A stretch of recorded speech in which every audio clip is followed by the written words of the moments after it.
Yunus.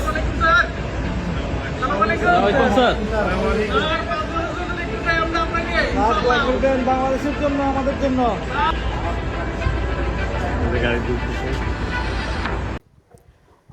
Professor doctor Mohammad Yunus সম্প্রতি কাতার সফরে গিয়েছেন।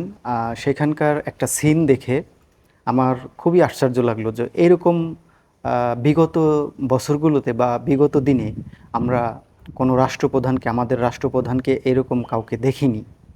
হ্যাঁ, আমাদের সাধারণ মানুষের মনের কথা, সাধারণ মানুষের সুখ দুঃখের কথা শোনার মতো রাষ্ট্রপ্রধান আমরা দেখি নাই। তো উনি এয়ারপোর্ট থেকে নেমে যখন গাড়িতে চড়ার জন্য যাচ্ছিলেন সংবর্ধনা দেওয়ার জন্য বা বাঙালিরা ওনাকে দেখার জন্য হয়তো বা আশেপাশে ছিলেন, তো পাশ থেকে ওনাকে উদ্দেশ্য করে কেউ একজন সালাম দিছেন অথবা কিছু বলছেন।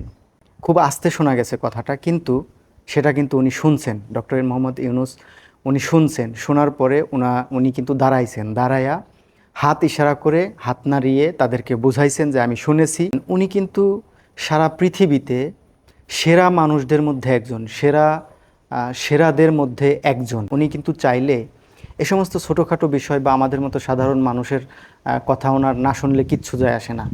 উনি কিন্তু চাইলে পারতেন যে ডোন্ট কেয়ার করে উনি চলে যেতে পারতেন, কিন্তু যান নাই। এই জন্য ওনাকে মানুষ এত ভালোবাসে এবং ওনাকে মানুষ সাপোর্ট করে। তারপরে কাতার প্রবাসীরা ওনার সাথে মত বিনিময় করছেন এবং সংবাদ সম্মেলন করেছেন। সেখানে তারা বলেছেন যে স্যার, আপনি আমাদেরকে, আমাদের দেশটাকে এইভাবে মাঝপথে ছেড়ে দিয়ে আপনি চলে যান। সেটা হচ্ছে এই স্যার, আপনি মাঝপথে নৌকা ডুবাই দিয়েন না। তার মানে হচ্ছে প্রয়োজনীয় সংস্কার এবং আমাদের যে প্রাণের দাবি দৃশ্যমান বিচার হওয়ার আগে আপনি বিদায় নেন না। আপনার একটু সময় লাগবে, এই সময় আমরা দিতে প্রস্তুত আছি। এই জিনিস প্লিজ স্যার, আপনি এই কাজ করবেন না। কোটি কোটি মানুষের হৃদয়ে আপনি থাকবেন এবং এই আশা আমরা করি। ওই প্রবাসীর সাথে কথার সাথে আমি মিল রেখে বলতে চাই যে আমাদেরও একই দাবি, আমাদেরও একটাই কথা যে আপনি মাঝপথে আমাদেরকে ফেলে চলে যাবেন না। যে যতই হুমকি ধামকি দিক, যে যতই প্রোপাগান্ডা, যে যতই প্রেশার দিক, আপনি সাধারণ মানুষের হৃদয়ে আছেন। সাধারণ বাংলাদেশের সব মানুষ আপনার সাপোর্টে আছে, আপনার পক্ষে আছে।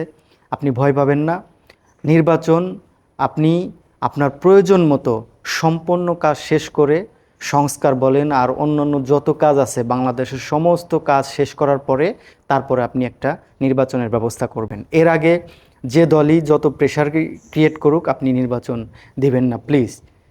আর বাংলাদেশে কোনো নির্বাচন হবে না। কমপক্ষে 5 বছর ডক্টর ইউনূস চালাবেন।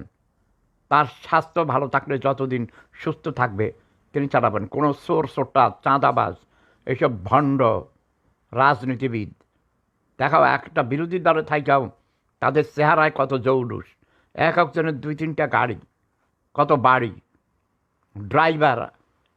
তৃতীয় শ্রেণীর রাজনীতিবিদদেরও, নেতাদেরও 2-3টা গাড়ি আছে, জানো তোমরা? রাজনীতি এটা ব্যবসা, এটা চাঁদাবাজি, বুঝছো? ভণ্ডামি। কোনো রাজনীতিবিদ ক্ষমতা আসার দরকার নেই।